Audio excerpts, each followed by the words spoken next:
Bienvenidos chicos una vez más a su programa de Brando Comics, su podcast chileno de cómics para el mundo, aquí con Fernando. ¿Cómo está Fernando? Hola gente, ¿qué tal? ¿Cómo están? Y nuestro querido Vicente. ¿Cómo andas, Vicente?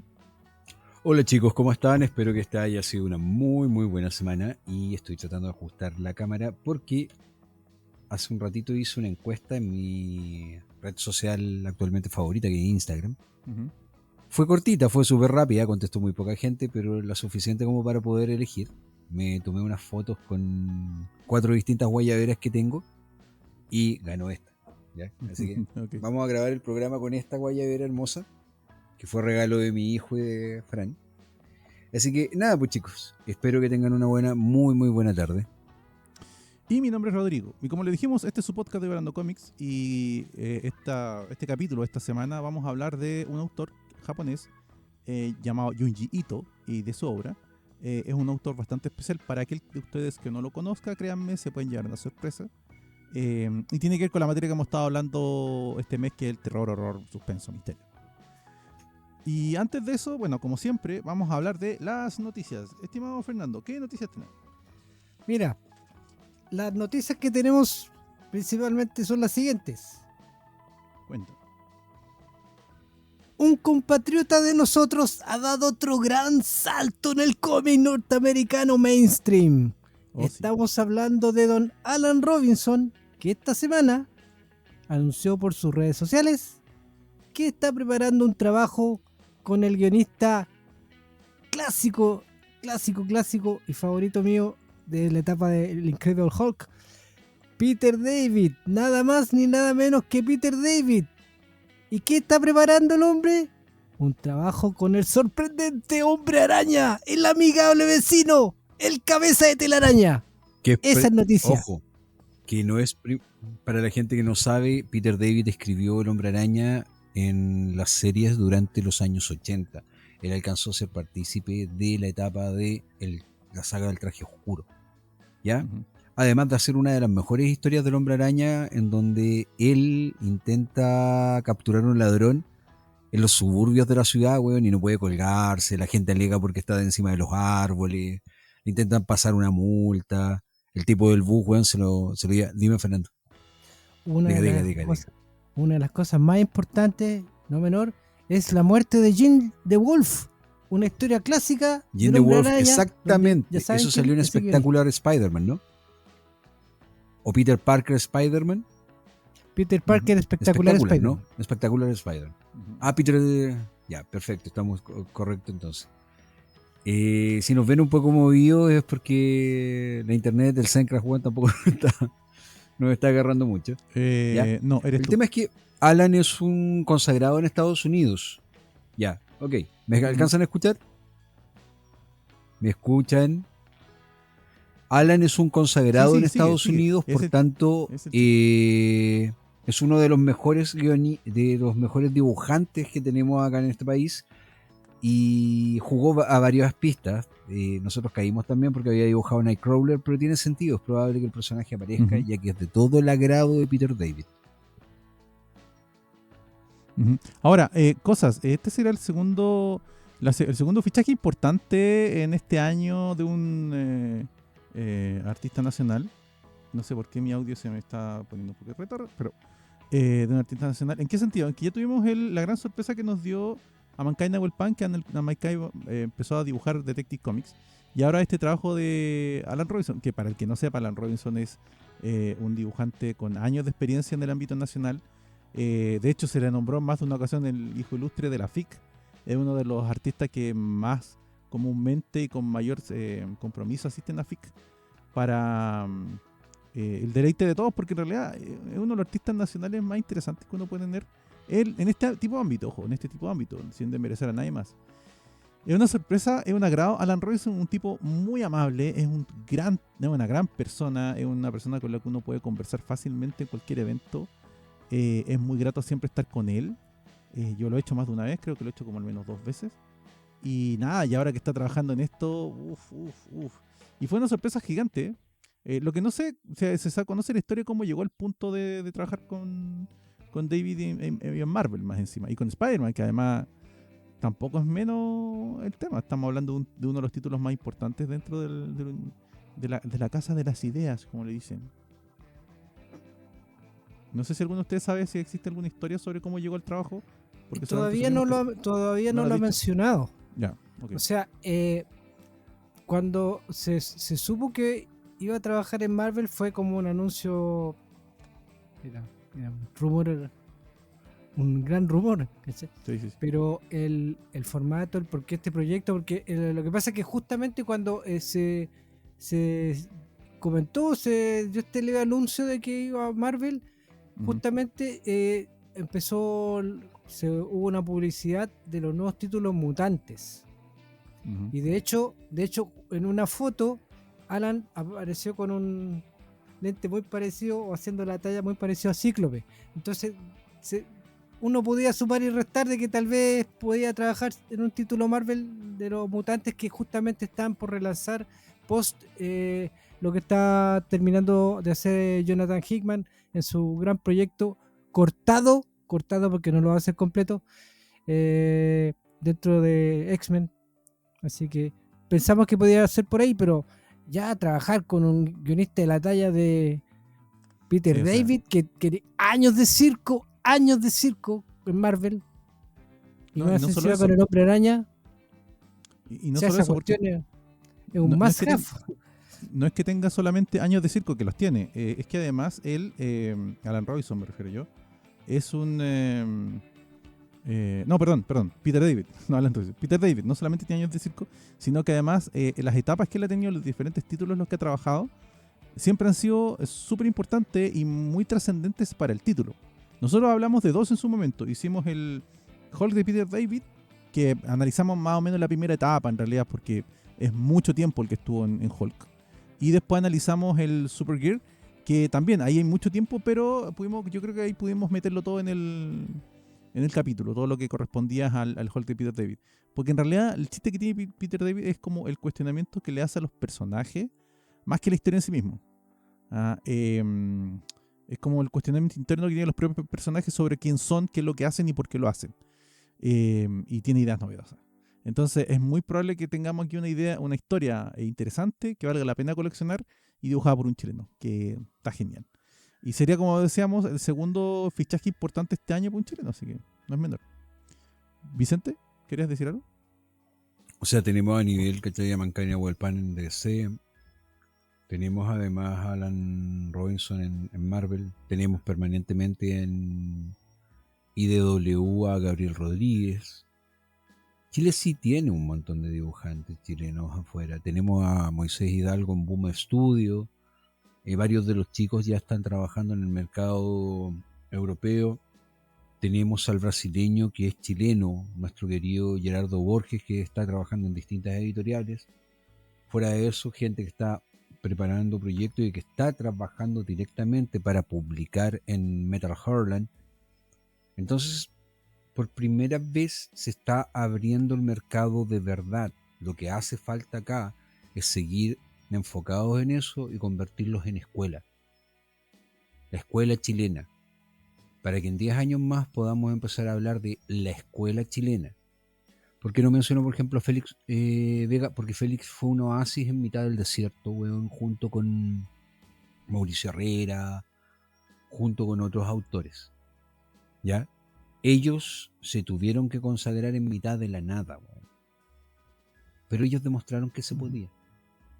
Que sí se puede, que se necesita empeño, se necesitan, ciertamente también hay un factor de suerte, pero, weón, si no se arriesgan, no van a cruzar el río. Es que eso ya, en el caso de Félix Vega específicamente, él buscaba otro camino, no es como el camino superheroico en ninguna forma. Él no tiene ese estilo, no busca ese estilo tampoco, no busca rellenar ese espacio, no busca consagrarse en esa área. No digo que eventualmente no le haría bien si es que llegara la oportunidad, lo que digo es que no era lo que él estaba buscando en el instante. Que también, es que yo no creo que sea el también punto. Le jugaba... Si el punto es que se consagró afuera. No, pero un momento, es que también yo creo que se le jugaba muy en contra. Sí, pero a lo que voy es que probablemente ese es uno de los puntos y razones por las cuales a Félix Vega se le considera menos en muchas ocasiones. Porque él no busca ese camino, ¿ya? Él está consagrado en otra área, está consagrado como otro tipo de dibujante que dibuja otro tipo de cosas. Y y creo que lo hace magníficamente. Pero claro, como no es el mercado norteamericano, yo creo que eso hace que mucha gente lo saque cuentas de repente, y es una tontera, porque no hay por qué sacarlo cuenta. Pero bueno, no nos vayamos por ese lado, porque tampoco es la idea de la noticia. La noticia es que tenemos un nuevo dibujante trabajando en Marvel, y para la próxima firma y para las próximas comisiones y firmas de dibujo, vamos a tener a alguien, hay que sacarle firmas valiosas. Y no es broma. Porque aquí estamos todos esperando que se abra de nuevo alguna feria para poder ir a hacer eso. Ya. Fernando, otra noticia por fin. La segunda noticia es una noticia triste. Se supo del fallecimiento de don Robin Hood, del cual Vicente tiene mucho que contarnos acerca de este gran autor que nos dejó. Sí, antes de eso, ¿quién es Robin Hood? Para el que no sepa, Robin Hood es un autor... dale, pero espérate. Sí.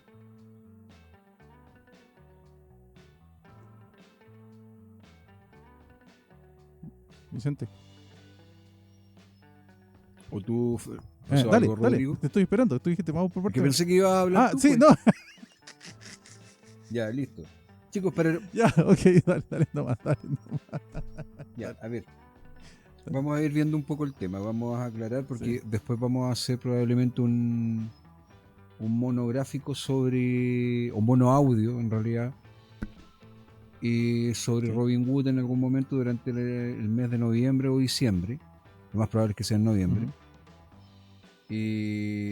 Hablamos de el autor asociado al movimiento de historieta latinoamericano que se publicaba desde Argentina, porque él vivía allá, más importante de su generación. Y acá... Sí, pero un momento, él era paraguayo, vivió en Argentina. Robin Hood, espérame, por eso, déjame hablar. Y de hecho ni siquiera era tan paraguayo. Sus papás eran australianos. O sea, se fueron nació a en vivir a Paraguay. una comunidad en Paraguay. Sí, nació en Paraguay, ese es el tema. Sí, pero sus papás eran australianos. Sí, el tema, ¿cachai? Es que al ser papás australianos, tú sabes que le podían dar doble nacionalidad, de hecho. ¿Cuál es el punto?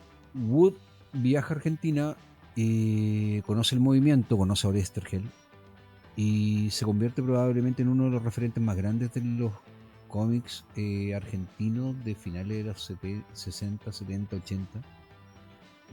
A tal punto que si bien todos consideran, o un gran porcentaje, en realidad no todos, yo creo que un porcentaje de la masa se divide entre Carlos Trillo y Robin Hood. Y aquí yo voy a dar mi humilde opinión. Si bien Trillo es un muy buen autor, yo no puedo decir nada en contra de su obra como escritor. Ciertamente Robin Hood era superior. Y por mucho. ¿Ya? Robin Hood creó más de 95 títulos, si no me equivoco, y 10.000 guiones, weón. Estamos hablando de una verdadera máquina de escribir. Y Wood vivía aislado los últimos años, ya estaba enfermo, recibía las ganancias de lo que se republicaba. SC sacó una biblioteca Robin Hood muy bonita hace unos años atrás. Dentro de ese material se publicó Merlín, por ejemplo, El Ángel, se publicó Dax.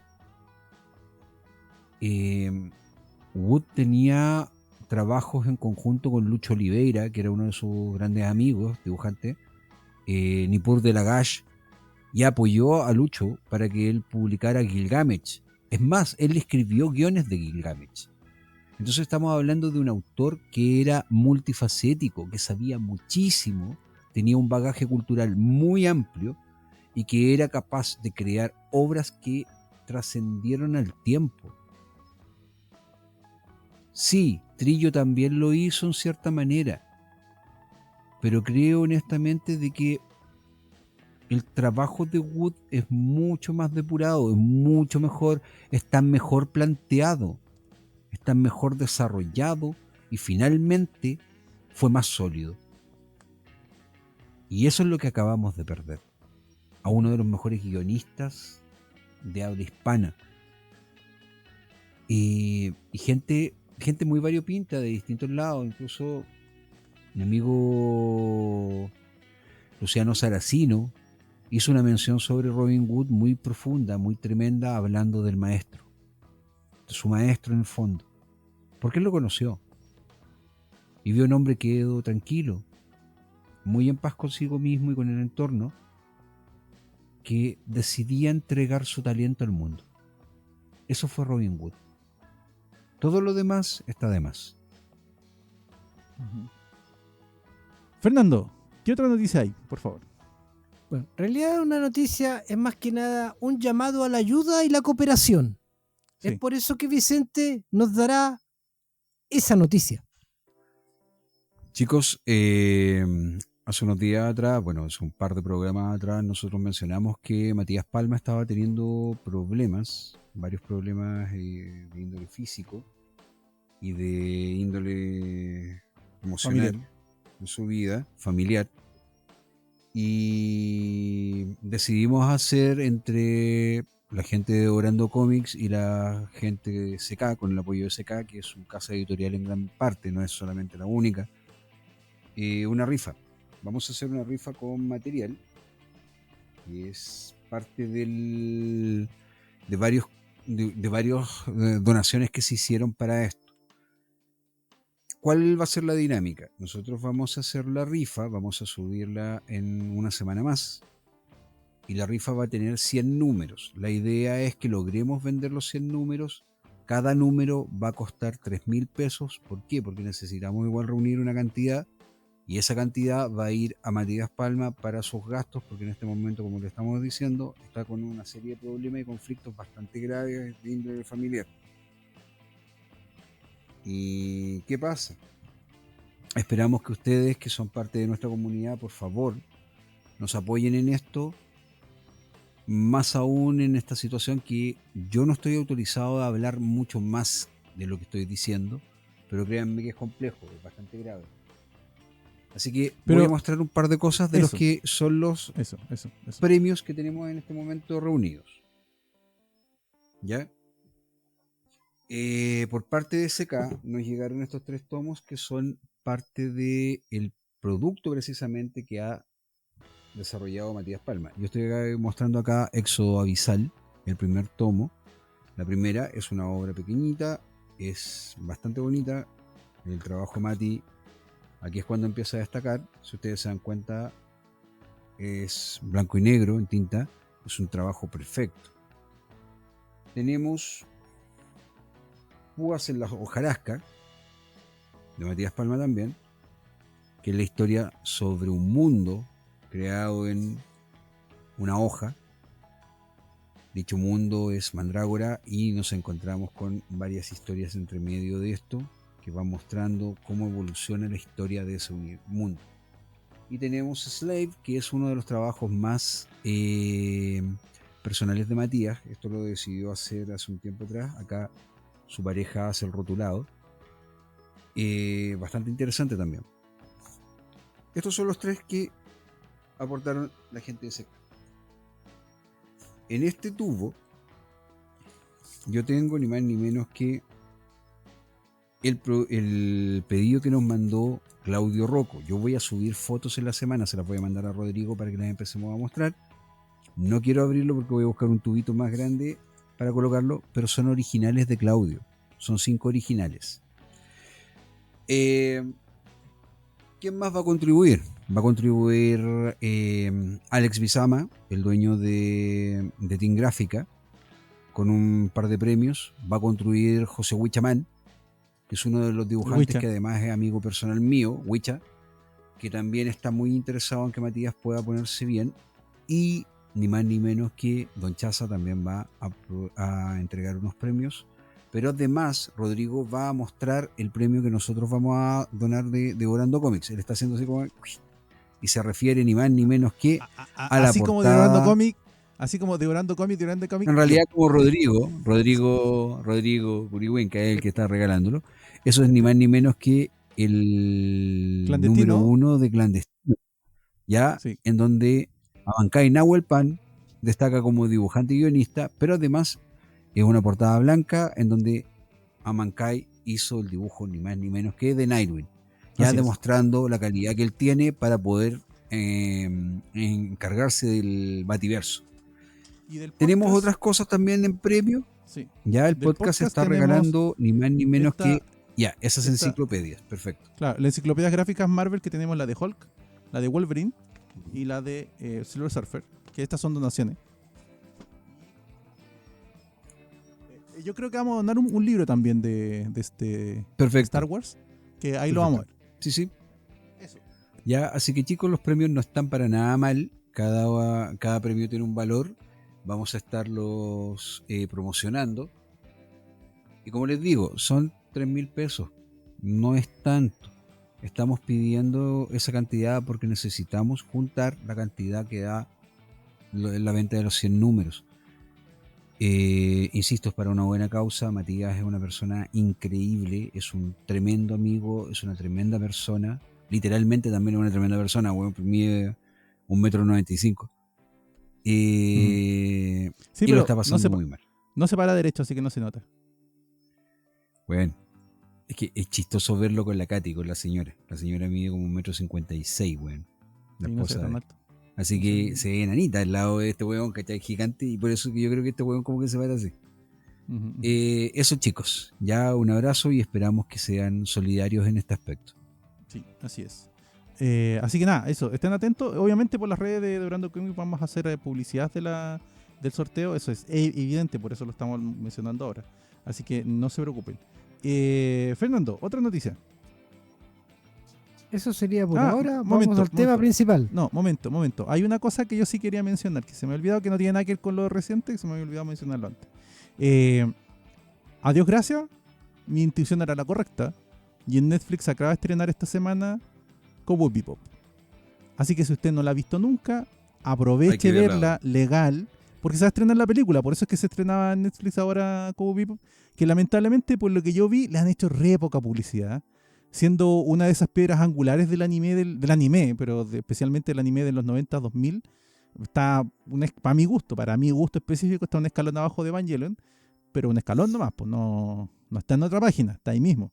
Así que nada, eso, les quería mencionar que se estrenó esta semana en Netflix Cowboy Bebop, pero haciendo como el precalentamiento para la película de Cowboy Bebop, que ojalá sea buena, pero yo me conformo con que hayan puesto el anime, porque hace rato que no lo veía, no lo tengo en ningún formato, y es muy grato verlo en buena calidad. Eso. Ahora sí, nos vamos por el tema.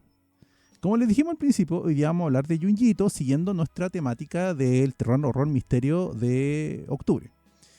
Junji Ito evidentemente es un mangaka japonés. Su nombre es Junji Ito y nació el 31 de julio de 1963 en Japón. No tengo aquí la mención exacta de del lugar de nacimiento. El chiste es que este hombre viene de un buen largo camino de desarrollo del manga, y específicamente el manga terror. Junji Ito debe ser uno de los autores más destacados dentro de este ámbito y de los nombres que más se mencionan. Y además también, por lo mismo creo yo, uno de los nombres que más se han editado en español en cuanto a manga de terror y misterio, ¿no, mi estimado Vicente? En efecto. Junji Ito es probablemente el autor, uno de los autores más destacados del medio. No es el único, hay varios más, Soichiro Maruo,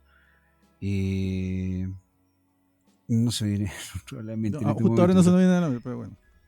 Claro, pero tenemos varios autores japoneses que se dedican al terror. Sin embargo, Junji Ito debe ser con creces uno de los mejores.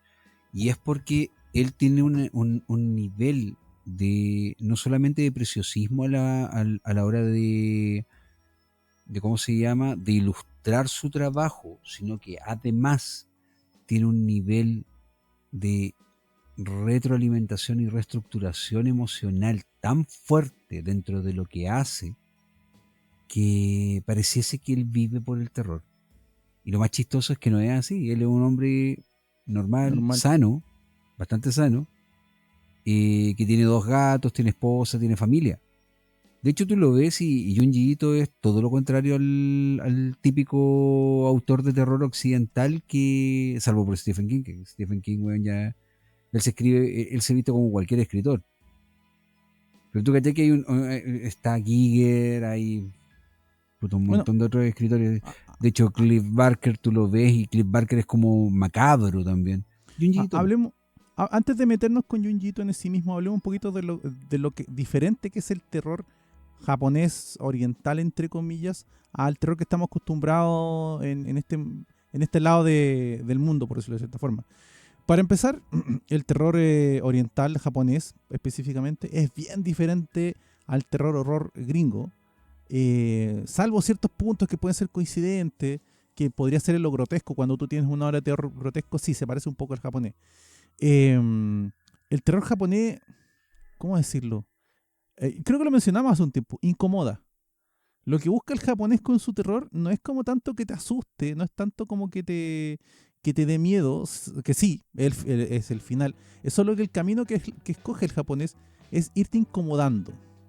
Es como ver escenas de escarabajos caminando en los ojos de ciertos personajes de repente, o que hay un cuadro específico de una mosca parada en un dedo, y la idea que tiene el autor japonés es incomodarte y que esa incomodidad vaya increciendo hasta que llega un punto en donde revientas y viene el terror. Que también, para mi gusto, es diferente a lo que ocurre en el terror japonés en el cine. El terror japonés en el cine, si bien intenta eso y a veces lo logra, a veces falla. A veces muy maqueteado, a veces pierde fuerza. ¿Ya?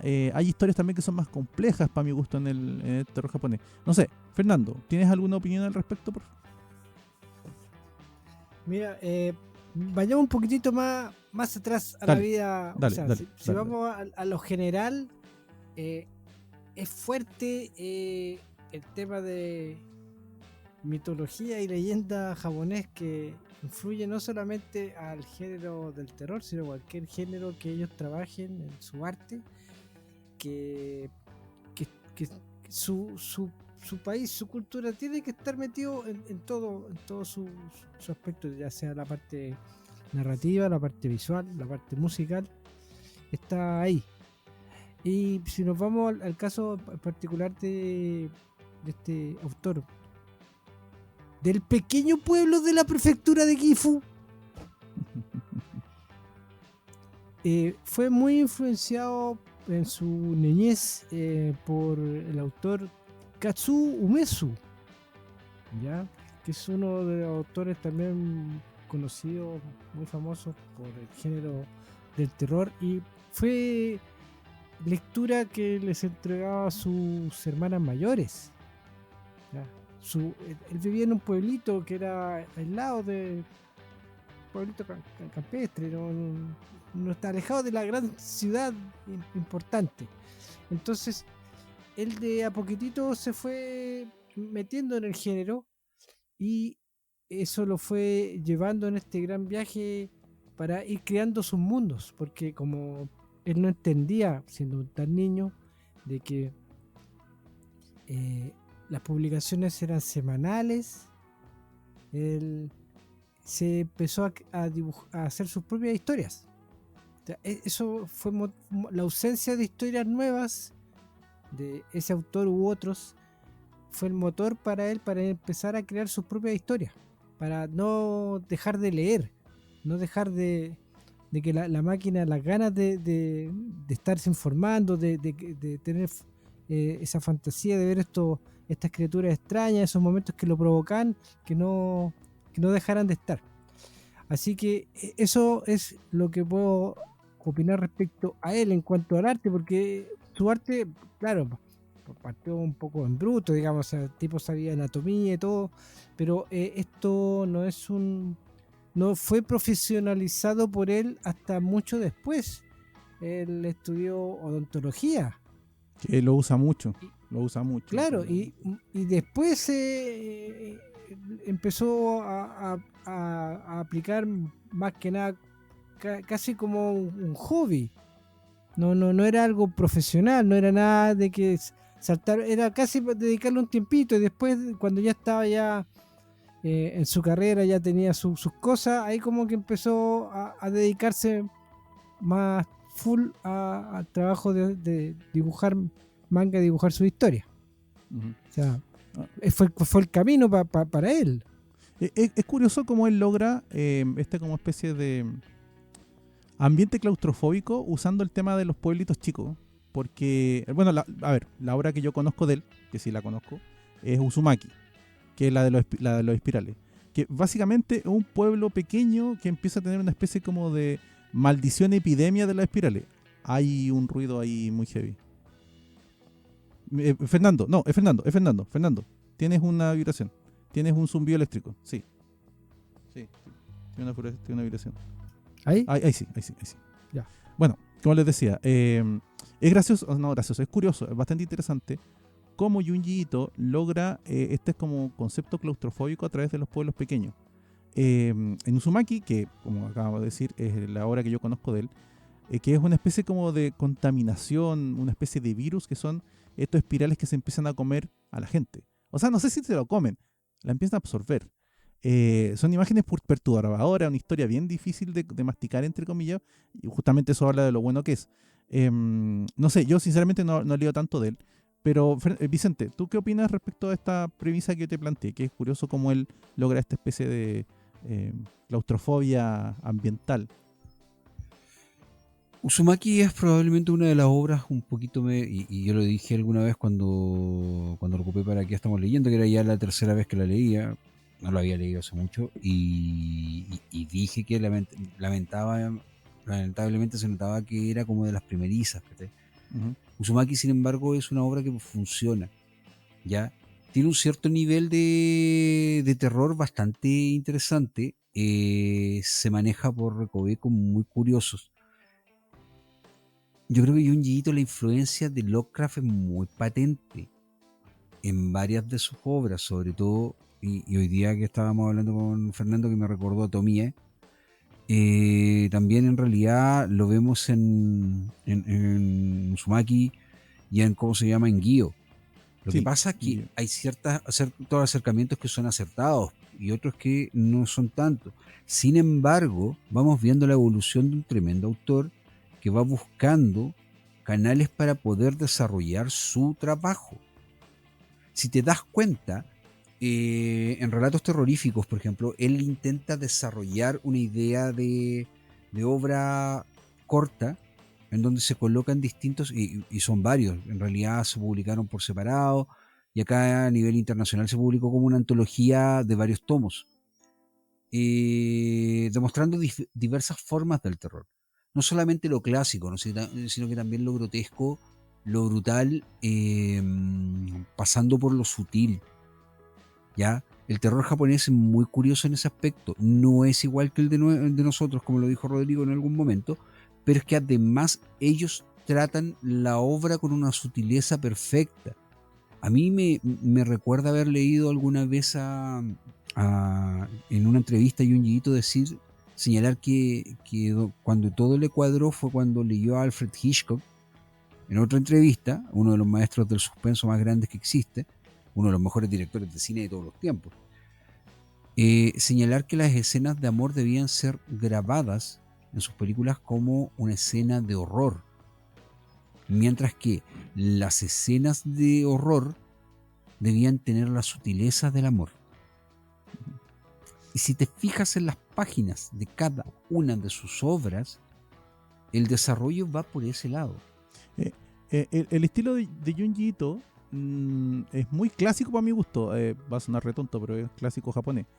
Es como, ¿qué esperabas? Es japonés.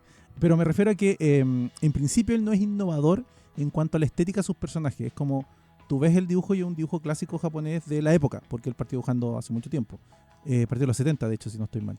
Entonces, claro, sus primeras obras, por ejemplo, Uzumaki, tiene ese saborcito del dibujo de 70, 80 del manga japonés.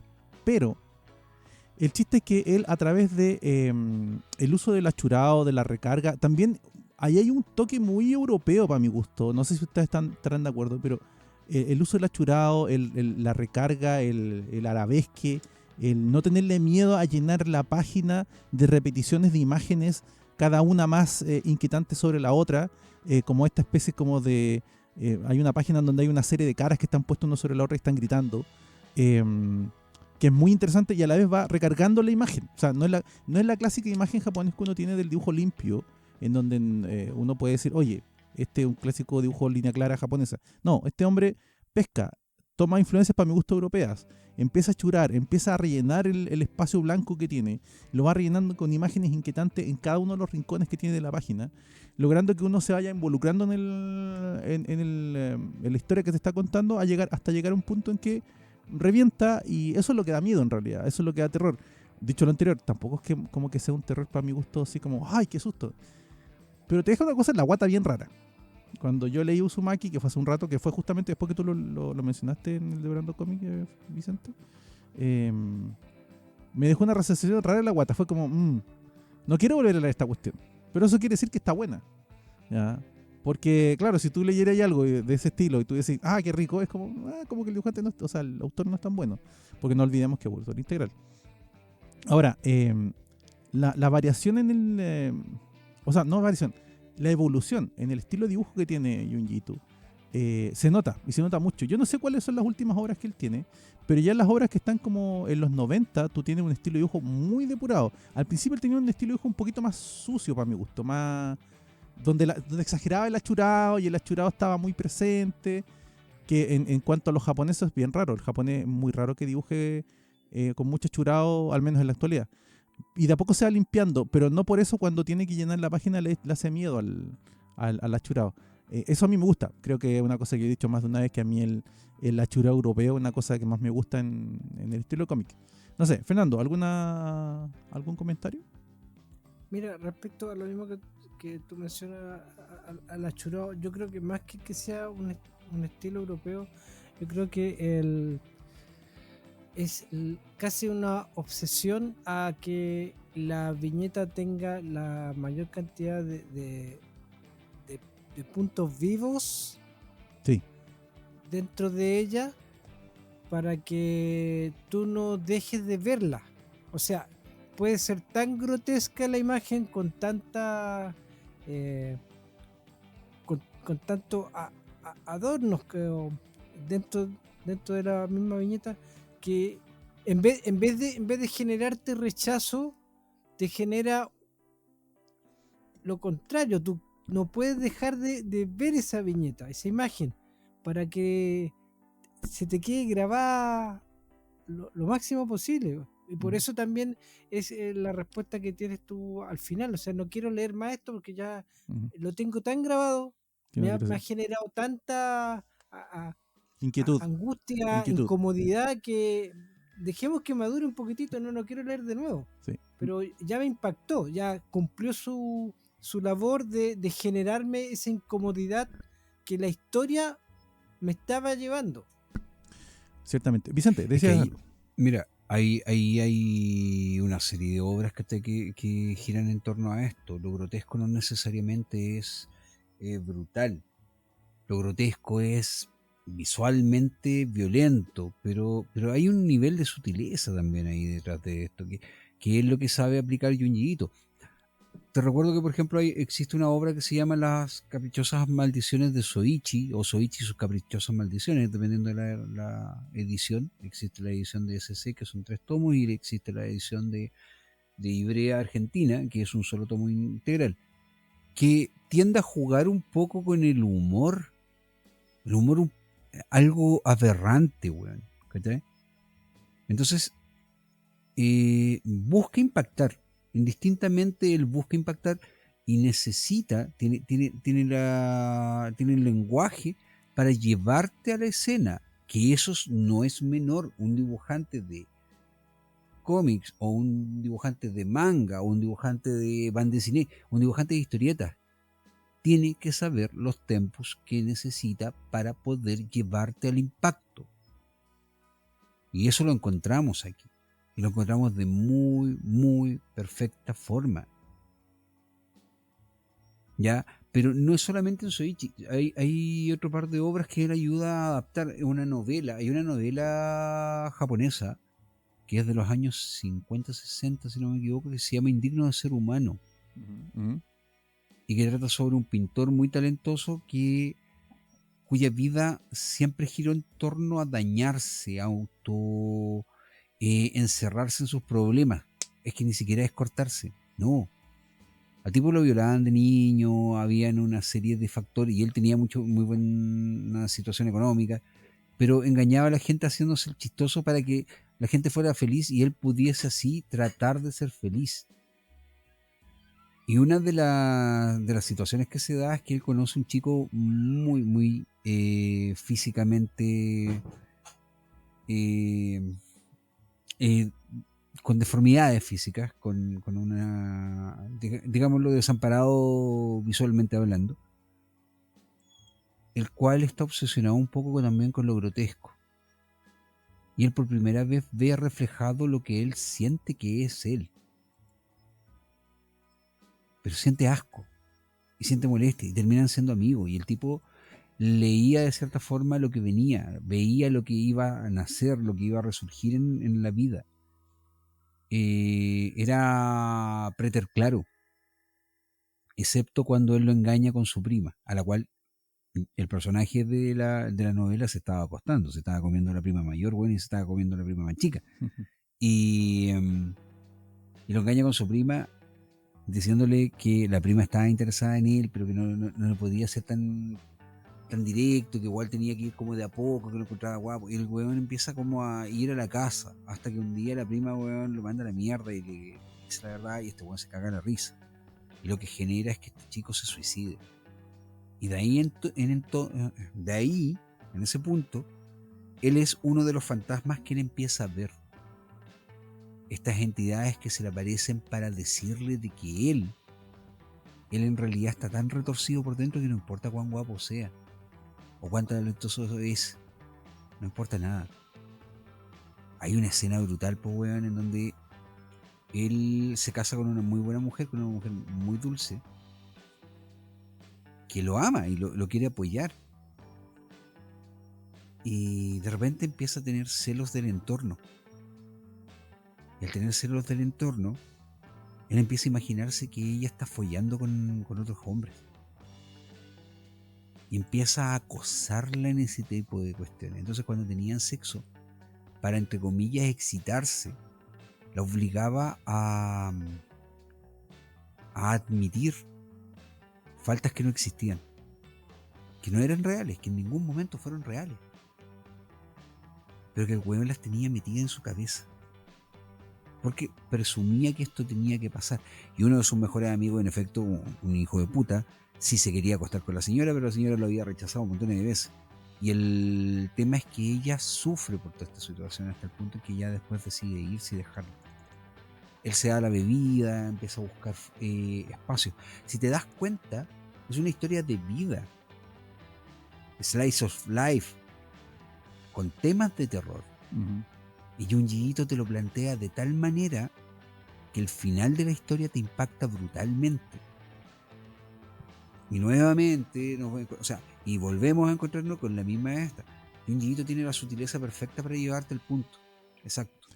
Vicente. Y también después tenemos otras, sí. ¿cachai? Sí, hay montones de. Vicente, no sea Rodrigo. Ahí, estudiando para el capítulo, yo leí algunos comentarios que hablaban sobre Gyo. Gyo es una obra que, en términos muy muy simples, hay una pareja de protagonistas que van a una isla en Okinawa, si mal no recuerdo, que para el que no sepa, Okinawa es como el gran balneario de Japón. Okinawa... de hecho, sí, es uno de los lugares más turísticamente hablando, es uno de los lugares más populares, más famosos. Claro, los de Okinawa no se consideran japoneses 100% porque pertenecen a otra... No se consideran de Okinawa. De Okinawa, y la isla está anexada a Japón por temas históricos, pero no entraré. El tema es que hay una diferencia de distancia de espacio entre la isla de Okinawa y la isla de Japón propiamente tal, y las pequeñas islas que forman el archipiélago de Japón. Y eso hace que tengan una como especie de carácter especial los de Okinawa. Y bueno, Okinawa se considera como el balneario de Japón. Es como cuando tú vas de vacaciones, es como aquí cuando tú, no sé, los colegios que salen de cuarto medio y van a Río o a las cataratas de Iguazú, los que tienen más plata, los que tienen menos, vas a Okinawa, una cosa así. Bueno, y esta pareja va a Okinawa y desde el mar empiezan a aparecer monstruos cada vez más inquietantes y cada vez más grotescos. De hecho, una de las críticas que yo leí sobre Gio es que se le pasa la mano en lo grotesco. Lo que pasa es que también está inspirado en Lovecraft, pues, bueno. Sí, eso también lo leí. Lovecraft. Y de hecho es de los primeros grandes trabajos de él popularizados. Tuvo una adaptación al anime, weón, que es pésima. No la vean, chicos, de verdad. No la vean, no vean esa mierda. Eso no da de miedo. verdad. O sea, esa no da miedo. No da risa, weón, no te provoca molestia, weón, ¿cachai? Es lo peor que le pudo haber pasado a una obra tan interesante. Uh-huh. Se nota sí que claramente es un poquito más novato, y por tanto como que le cuesta un poco, weón, tratar de sacar la obra bien, ¿cachai? Yeah. Pero sí hay una influencia Lovecraftiana, weón, potente. O sea, son criaturas que van saliendo del mar, pues, weón, son como semipeces, weón, con piernas, cosas monstruosas. Eso es Dagon, pues, weón, ¿cachai? O sea, lo primero que yo pensé cuando leí la historia fue, ok, aquí está haciéndole un homenaje a Dagon, y si tú lees el cuento, te das cuenta que es sutil, uh-huh, pero sí lo hace, está ahí. Uh-huh.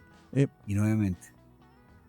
De lo que tú has leído, Vicente, de lo que tú has leído, porque tú eres el que más de nosotros tres, el que más leído a Junjito de todas maneras. Claro, porque en la tienda los tengo que leer para poder ofrecerlo y todo. Y aparte te gusta el tema del terror. A mí en lo personal no es algo que me llame específicamente.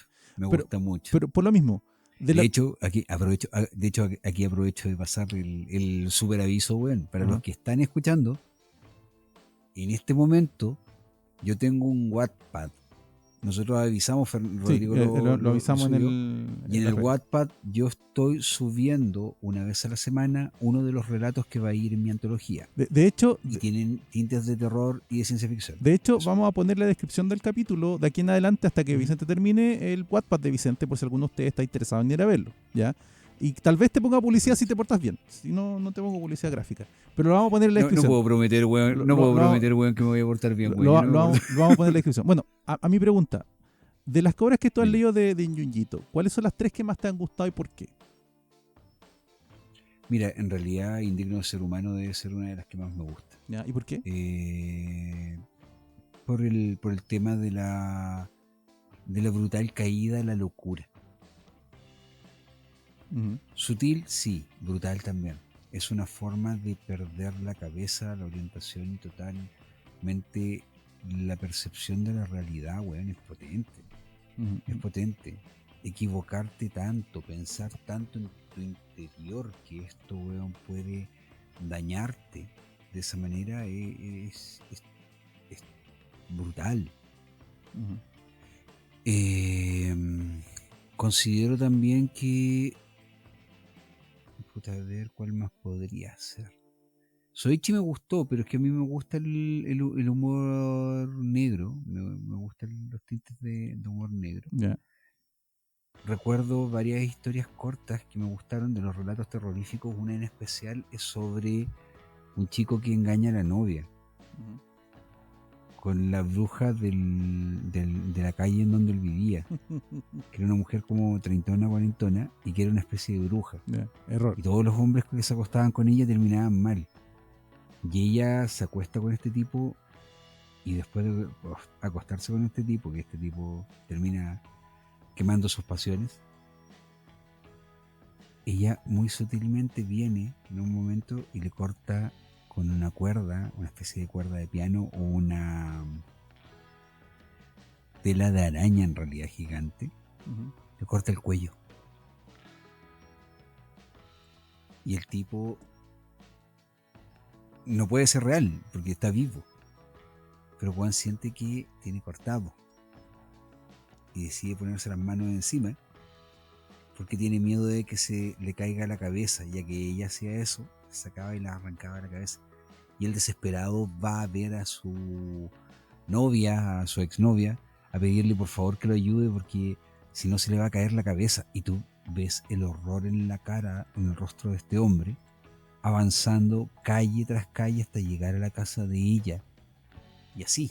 Bueno, pero entonces... Y tiene miedo de sacársela. Entonces, Relatos Terroríficos debe ser su obra más recomendable porque es un conjunto de relatos. Ya. Es un conjunto de relatos. Lo que pasa es que Relatos Terroríficos está publicado en 16 tomos, 16, 18 tomos. Wow, ya, ok. Es Son inversión. relatos cortitos. Sí. Yo les sugiero que si quieren comenzar con Junji Ito, lo mejor que pueden leer es Fragmentos del Horror. Ya. Fragmentos del Horror también es una antología y también tiene relatos muy, muy interesantes.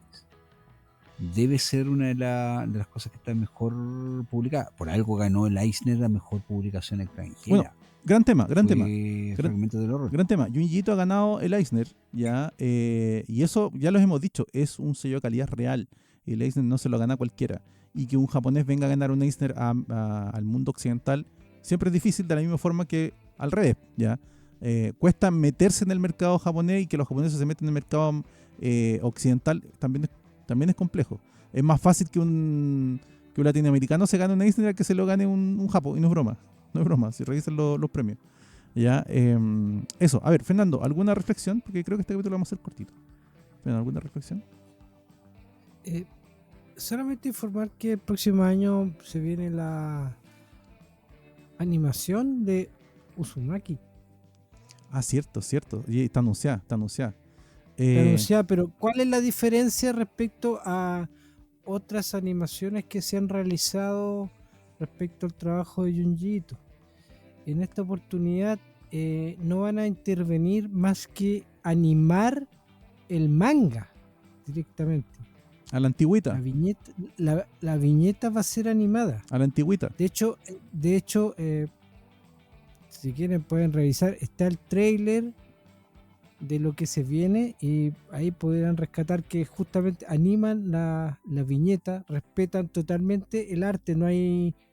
Es copiar y pegar la viñeta y esa viñeta animarla. A ese es el nivel. Para mantener la calidad del trabajo, porque ya sabemos que esa ambientación no la puedes descartar del trabajo de Junji Ito, sino pierde sentido toda la historia, para dónde va, que es lo que te hace sentir. Y eso es lo que, por lo menos, porque ya, de hecho, Junji Ito está metido en el proyecto para que la cuestión salga bien, que podamos tener esa animación como corresponde, como la gente, y un trabajo de un formato a otro. Sabemos que siempre ha tenido sus buenos y sus malos. Sí, que ha tenido tan mala cueva, weón, con las adaptaciones de sus obras, que yo creo que esto no puede ser peor. Es que, ojo, eso es lo primero. Ojo, ahí yo, Vicente, tengo la esperanza igual que tú, pero sabemos que es arriesgado, porque el trasladar directamente de un medio a otro no siempre funciona, porque no es así. O sea, el cómic es cómic y el cine es cine, o más bien el audiovisual. No sé, igual es un riesgo. A ver, es una jugada bastante arriesgada. Qué bueno que se están arriesgando y tienen el valor, pero puede salir mal igual, porque los ritmos no son los mismos. El ritmo tú al leer lo das tú, y tú te das tu tiempo o no, si quieres pasar la página rápido o no. Hacer eso en audiovisual es más complicado, ¿ya? No sé si es una jugada especialmente... Sé que es valiente, no sé qué tan exitosa puede llegar a ser. Mira, esperemos que sea que llegue a un lugar más interesante todavía de lo que se está enfrentando. ¿Por qué? Porque si se puede adaptar bajo ese formato y funciona, entonces tendríamos la posibilidad de ver Berserk, por ejemplo, de Kentaro Miura, que es otro autor cuyo trabajo es realmente barroco. Junji Ito, la única descripción que le puedes dar a sus diseños, a sus páginas, a su estructura, es un barroquismo de horror. Tiene mucho detalle, tiene mucho elemento, tiene mucha luz, mucha sombra, tiene y está todo ahí. Y si, como lo digo, si se puede adaptar de esa forma, puta, va a ser un acierto. Quería mencionar dos cosas más que Dale, eso te decía. Es bien interesante. Dale. Lo que vamos a hacer, porque que a todo esto, chicos, ustedes, bueno, se van a notar que hoy día el capítulo va a ser un poquito más corto, porque en realidad estamos hablando solamente sobre el autor, pero vamos a tratar de darle un poquito más de tips sobre esto. Junji Ito, que es un hombre felizmente casado, él tiene 2 gatos. ¿Ya? Mucha gente lo conoce por sus obras de terror. Pero en realidad él también tiene otras obras. ¿Ya? Y en estricto rigor quiero detenerme un poquito de esto. Mira, hay un comentario bien interesante que el Fernando no tiene que haber leído. Uh-huh. Guillermo del Toro escribió en su cuenta de Twitter oficial que Junji Ito fue originalmente un colaborador para el videojuego de Silent Hill. Sí.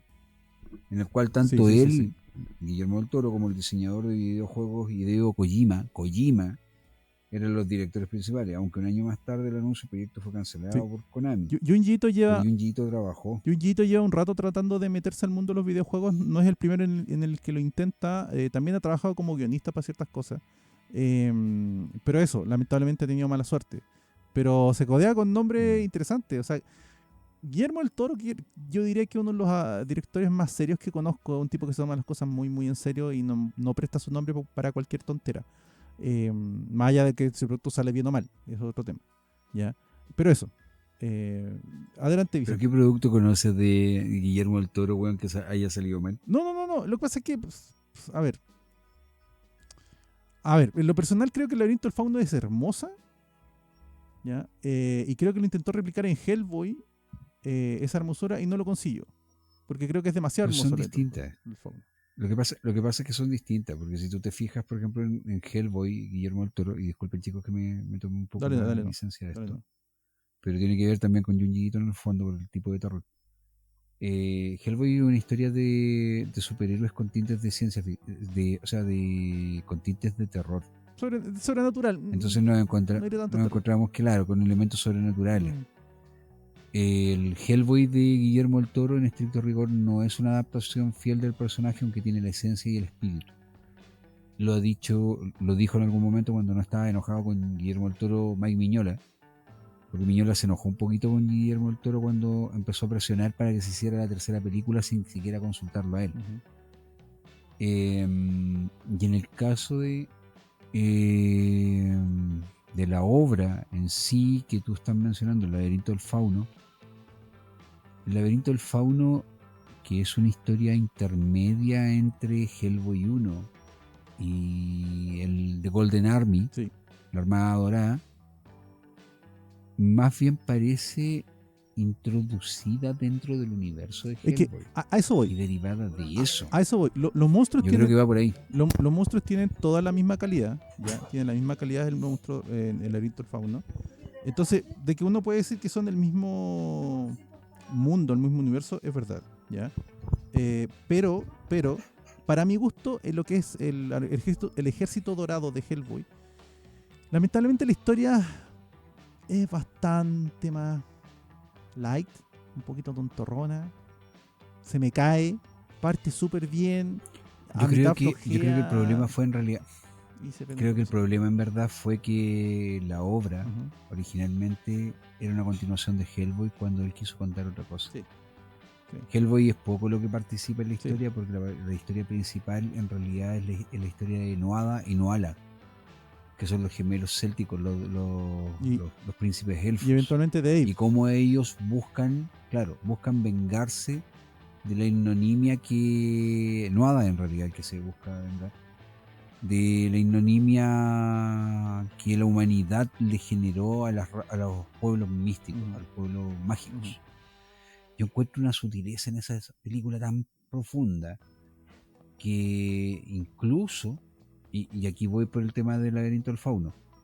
Guillermo del Toro utiliza nuevamente a uno de esos actores que son actores que siempre salen con él. Mucha gente no sabe que Doug Jones, el gran actor interpretativo, porque él casi no habla en las películas, la gran mayoría de las veces es doblado su voz, porque él tiene una voz bien particular. Solamente recuerdo haberlo escuchado hablar en El Güeringo, que fue un cortometraje de las, ¿cómo se llama? De historias del terror, en donde salió también la versión del relato de Bernie Wrightson, Jennifer, ¿ya? O lo doblan o lo manipulan la voz, no es la voz natural. Claro. El tema es que Doug Jones sí hace las captaciones de movimiento, o el tipo que está dentro del maquillaje. Él ha hecho del Fauno, él hizo de Abe Sapien, él hizo además de otras criaturas dentro del mismo laberinto del Fauno. Él es el ángel de la muerte que aparece, no sé si se acuerdan, que está en la mesa. Es el mismo Maravilloso, actor. maravilloso. Es el mismo actor que hizo del laberinto del Maravilloso. Fauno. Y de hecho se nota, la expresividad corporal que él tiene, se nota que es el mismo actor. Ya, Y además actualmente, también, bueno, disculpa, y actualmente lo pueden ver como uno de los grandes personajes de la serie Star Trek Discovery. cierto, sí, exactamente. el grandote, el que tiene pies de caballo, no, o pezuñas, por decirlo así. Bueno, para los que vieron Shape of Water también sale ahí. Sí. La forma del agua, él es la criatura precisamente. Entonces nos encontramos con esa cierta sutileza. Guillermo el Toro, por tanto, es un tipo que yo considero que está más que avesado y tiene toda la base cultural para poder decir, ok, yo creo que este autor es bueno, yo creo que este autor es malo. Cuando lo hace con Junji Ito, prestándole, bueno, realmente el respaldo que le da, más allá de que yo encuentro que es un gordo puto, weón, que se demora 10 años, weón, en terminar algunas películas. Lo estoy mirando, weón, hace 20 años, weón, con que termine que encuentre, weón, financiamiento para las montañas de la locura, pero bueno. Pero él es al respaldo a Junji Ito, porque Junji Ito de verdad tiene una calidad que es universal. Él no es el típico autor de terror japonés que solamente los japoneses pueden entender. Él es el autor de terror que todo el mundo puede leer. E incluso cuando hace obras interesantemente irónicas como el aula demoníaca, o como la historia del gato. Bueno, mira que acá tengo el título, les voy a leer el nombre de la historia. Se llama El diario gatuno de Junji Ito, John Imu. Life is a Book también lo pusieron en inglés. Que cuenta la historia de él, su señora y sus dos gatos. Lo más chistoso es que cuando tú ves a los personajes, los únicos que tienen cara de terror, weón, y que te provocan un cierto nivel de rechazo típico de los personajes de terror de Junji Ito son los gatos, weón. Son los dos gatos. Y lo más chistoso es que tú ves la foto de los gatos y en realidad los gatos son muy parecidos, weón. Son gatos regalones. Pero ahí está. Bueno, yo creo que lo vamos a dejar hasta aquí. No sé si quieres hacer alguna reflexión como para cierre. Y después les quiero hacer una pregunta. Quiero que recomienden 2 horas de terror japonés. O horror, terror, misterio, lo que sea japonés. Vicente, por favor, termina. ¿De Junji Ito o de cualquier autor, japonés en general. Si quieres cerrar, por favor, el tema Junji Ito, si te falta algo que te gustaría decir. Tú primero, después yo. No, yo voy a ir con el compadre nomás. El compadre. Ok. Porque el que estaba hablando, ahora sí. Ya, está bien. Sí. Pero yo me voy con la que habíamos conversado con Vicente antes de empezar el programa. Que creo que por lo menos a mí creo que él es la única que leí en su momento y que la que me gustaría volver a leer más adelante de nuevo, que es Tomie. Ya. Weón, qué tremenda. Sí, lo estuvimos conversando con Fernando. Es tremenda. Ahora, a mí me gusta Hellstar Remina de él. Me gusta mucho, yo te lo dije. Hellstar Remina me gusta, sí, bueno, Indigno de ser humano, ¿cachai? Pero, claro, en el caso de Hellstar Remina tiene el componente de que está mezclada como la idea de la brujería, entre comillas, detrás de. Yo mencioné a Soichiro Maruo, chicos, creo que es uno de los autores que también tienen que leer. Pero él no es como Junji Ito, él es brutal, él es... No busca... De verdad, él es violento. No busca inquietarte. No, él te provoca asco y miedo y te enfrenta y te provoca ese horror que también tiene que tener el buen relato de miedo. ¿Ya? De Junji Ito ya sugerimos algunas. Yo creo que ustedes tienen que leerse La extraña historia de la isla, El extraño caso de la isla Panorama, y de este muchacho Gichi Gichi Kid. Y hay una que es profundamente, yo creo que el término más correcto es profundamente violenta, y no violencia de golpes, sino que violenta por lo impactante que es Midori, la niña de las camelias. Léanla. Si pueden encontrarla, estuvo publicada en algún momento por Glenat, se puede encontrar. Si no pueden encontrarla, chicos, léansela igual en línea, está. Es muy probable que vuelva a salir publicada porque ya ese se estaba publicando algo de material de Soichiro Maruo, así como de Junji Ito. Y además, El infierno de Tomino. Bueno, y además así van complementando las diversas versiones de cómo debe narrarse una historia de terror en muy pocos pasos, sabiendo la sutileza de esto. ¿Ya? Eso, chicos. Yo en lo personal voy a recomendar 2 obras. Una es Monster, que es una obra que yo he leído, Bueno, pero es que Monster... Bueno, sí, lo que pasa es que es tremendo. Monster además no es exactamente terror, yo diría que va más bien por el suspenso, por el horror en algunos momentos. Monster es un noir. Sí. Es un policial. Es un policial, no un noir. Sobre psicópatas. Sí. Sobre psicópatas. Y es terror porque hay psicopatía detrás y con toques de ¿cómo se llama esto? De El Fugitivo, con toques de... No sé, de un poquito de todo. Voy a dar una pequeña reseña de lo que es como el argumento. La autora es Naoki Urasawa. Perdón. El autor. Urasawa es el autor, tremendo. Naoki Urasawa. En términos muy simples, hay un cirujano que se llama Kenzo Tema. Este cirujano en un momento se enfrenta a un debate ético, que es que en su momento, cuando empieza a surgir como cirujano, se descubre que él tiene mucho talento como cirujano, y en un momento se enfrenta a un debate ético en si él salva a un niño que acaba de sufrir un accidente o al hijo del dueño del hospital en donde él trabaja. Y decide irse por el niño, porque el dueño del hospital, no me acuerdo bien qué es lo que había hecho, pero el accidente era su culpa. Y salva al niño. Por este motivo, y por haber dejado morir al hijo del dueño del hospital, lo despiden y empieza una debacle, porque creo que cualquiera sabe que en Japón cuando te despiden no te va muy bien. Recuperarse de eso es súper difícil. Y su vida se va al diablo. Aún en una carrera tradicional, pues bueno. Su vida se vuelve un desastre hasta que en un momento él postula un trabajo y lo gana. Y entra a trabajar de nuevo. Y la razón por la que lo gana es porque el otro postulante había muerto. Y empieza a irle bien en la vida hasta que se descubre que toda la gente que como que podría haber intervenido en su vida para que no le fuera bien, ha muerto. Y se descubre que eventualmente, claro, voy a darle entre comillas el spoiler, que tiene que ver con el niño. No, pues eso se sabe al principio. Es ese tema. Estoy contando casi el capítulo 1. Se descubre que el niño era un psicópata, que la forma que él tiene de agradecerle... había matado... Claro, la forma que él tiene, este niño, de agradecerle a la persona que le salvó la vida, es matando a cualquiera que intervenga en la vida de este tipo. Era matando a cualquiera que se intervenga en la vida. Y el problema es que eso... Y ahí comienza la investigación. historia. Y ahí comienza la historia de verdad.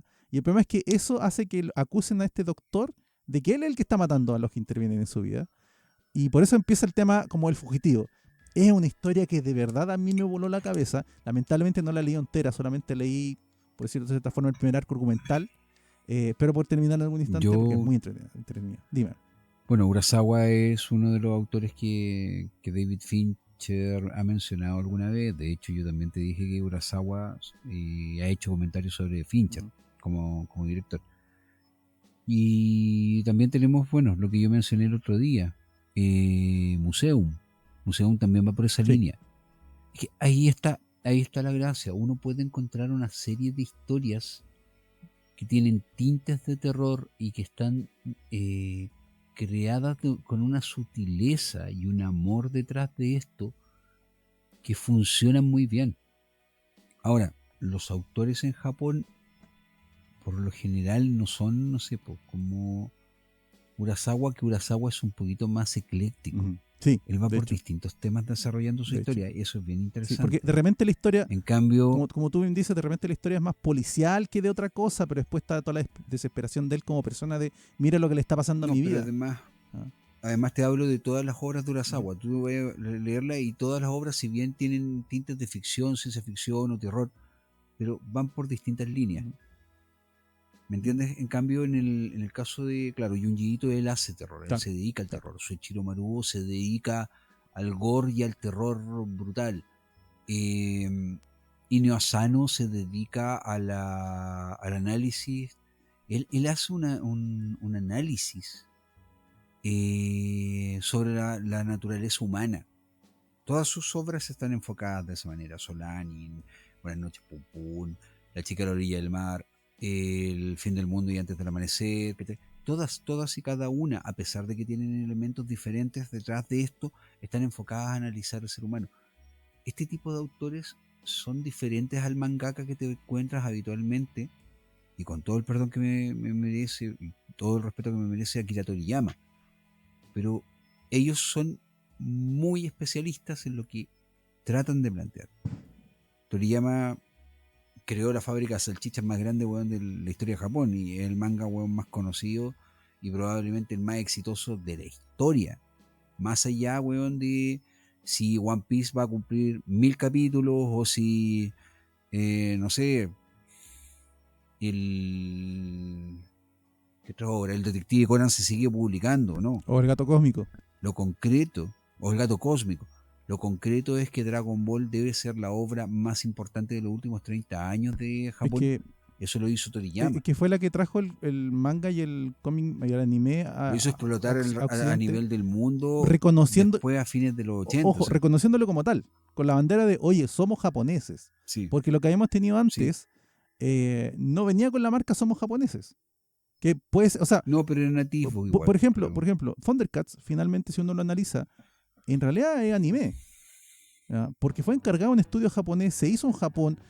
Sí. Solo los guiones creo que eran norteamericanos, pero Thundercats... Los guiones son norteamericanos y parte del diseño de los personajes. Sí, pero Thundercats se les pidió ciertas características, pero es la animación es japonesa propiamente. Claro, es 100% japonesa. Lo mismo que pasa con Silverhawk. También, lo mismo que pasa. Que eran de la misma estudio. Así es. Entonces eso no venía con la marca somos japoneses.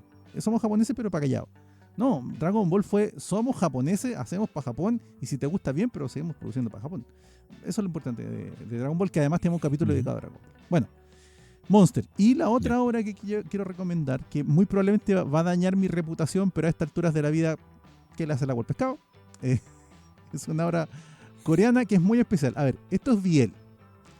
Yo llevo años explorando un poco ese camino por simple y mera curiosidad. No sé por qué me hago esto a mí mismo, pero es un Biel webtoon, ¿ya?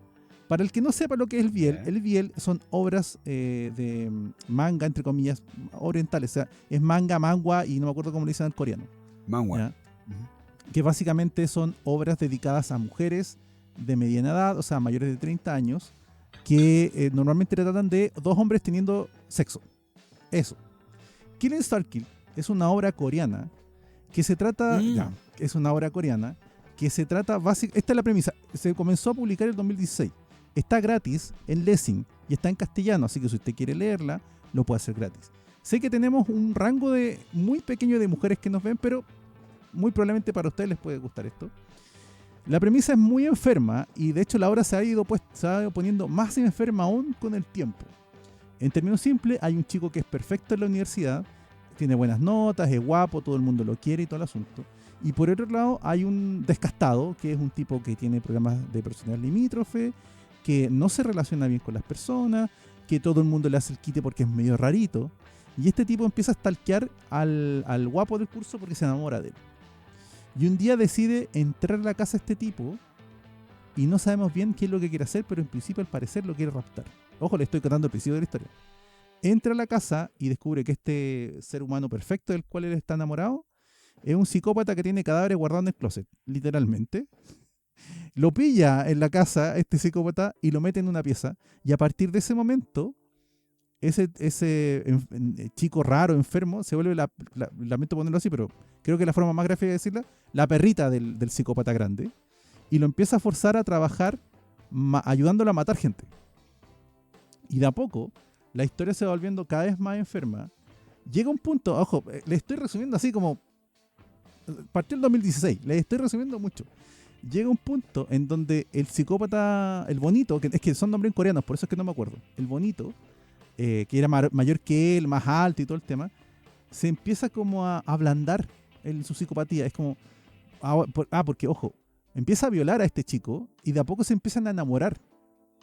Por esta especie de efecto Helsinki. Síndrome de Estocolmo. Sí, el síndrome de Estocolmo, se empiezan a enamorar. Y el chico débil se empieza a enamorar del fuerte y eventualmente el fuerte le empieza a demostrar rasgos de cariño muy enfermos. Por ejemplo, descubre que al chico lo violó su tío cuando era niño. Y el psicópata mayor pesca al tío, se lo lleva a la pieza y se lo da como regalo para que lo mate él. Lo amarra en el living a una silla y le dice, ya toma, mátalo. Es tu regalo de cumpleaños. Mata a tu tío que te violó cuando eras niño. ¿Ya? Es una obra que cada vez que tú sientes que la historia se va a poner más tranquila, se pone más enferma. ¿Ya? Y llega un punto en donde se quijogetiza el Sancho. Me explico. Este chico que originalmente era la víctima, empieza a avivar al otro cuando empieza a bajarle su nivel de psicopatía.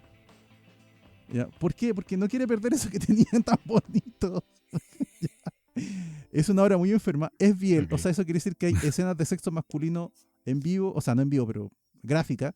Que yo me la salto. Pero gráfica, que yo me la salto porque yo no estoy para eso. Pero la historia en sí mismo es muy enferma. Si a ustedes les gusta ese tipo de historia, denle. Sé que hay pocas mujeres que nos ven, pero probablemente si tú eres de esa Yo creo que sí, mira, si finalmente al que quiera leerla pueden dar lo mismo, si son solamente mujeres o no. Es el tema. Al que quiera leerlo, que Stalking está disponible también. Yo me salto, y es gratis, ojo, está en Webtoon, está gratis en español, en Lessing. Tienes que cumplir unos requisitos para leerlo, yo lo leo. Como les digo, la obra es muy enferma, va muy retorcida, y cuando tú crees que se va a pacificar, se retuerce aún más. Está publicándose desde el 2016 con mucho éxito. Así que saquen cuenta de todo lo que ha hecho esta mujer. Porque, ojo, la autora ni siquiera se conoce su nombre completo. Porque todos los autores de este rango de tema lo hacen con apodos por temas de que es muy mal visto que tú hagas esto. Sí, es para que no. Sí, güey, en Corea sí. En Corea sí, güey. En Japón tú cachai que. Sí. Se llama Kogi. Aunque te llevan preso actualmente. Se llama Kogi el autor que ni siquiera se sabe si es hombre o mujer. ¿Ya? Pero eso. Esas son mis recomendaciones. Ya. Finalmente, yo ya les dije un montón de cosas, así que no es necesario. Leanse la obra de Junjito, lean a su Soichiro Morugo, hagan caso en lo que les estamos diciendo. Quizá haya algún par de historias más que no me acuerdo, por ejemplo, del creador, como Scumbag Loser, weón. Yo considero que Scumbag Loser es una historia bastante enferma y bastante interesante. Léanla, si es por terror. Espero que hayan disfrutado este mes. Para nosotros fue interesante y muy muy importante poder hacerlo. Chicos, el siguiente capítulo que vamos a grabar, que va a ser ya para el día 1 de noviembre, Todos tus muertos, nos corresponde al que estamos leyendo de noviembre. Así que les damos las gracias, esperamos, porque parece que tuvo muy buena recepción todo lo que se hizo. Ojo que yo les agradezco a ustedes dos el Frankenstein y el Drácula, porque no los había leído y de verdad horas increíbles. Son maravillas. Gracias a ti, Rodrigo, por escuchar. Les mandamos un abrazo. Espero que disfruten en Halloween. Recuerden las medidas sanitarias. No se estén yendo a una fiesta, weón, con 5.000 personas, porque si no, el horror de verdad se les va a venir encima. Sí. Y abracen a su familia, cuiden a su familia, quiéranse, querámonos. Y para los que me vean, weón, en el karaoke la próxima semana, puta, salúdenme si es que me ven por ahí. Ya. Un abrazo, los queremos mucho, nos vemos, tengan una buena semana. Chau. Chao.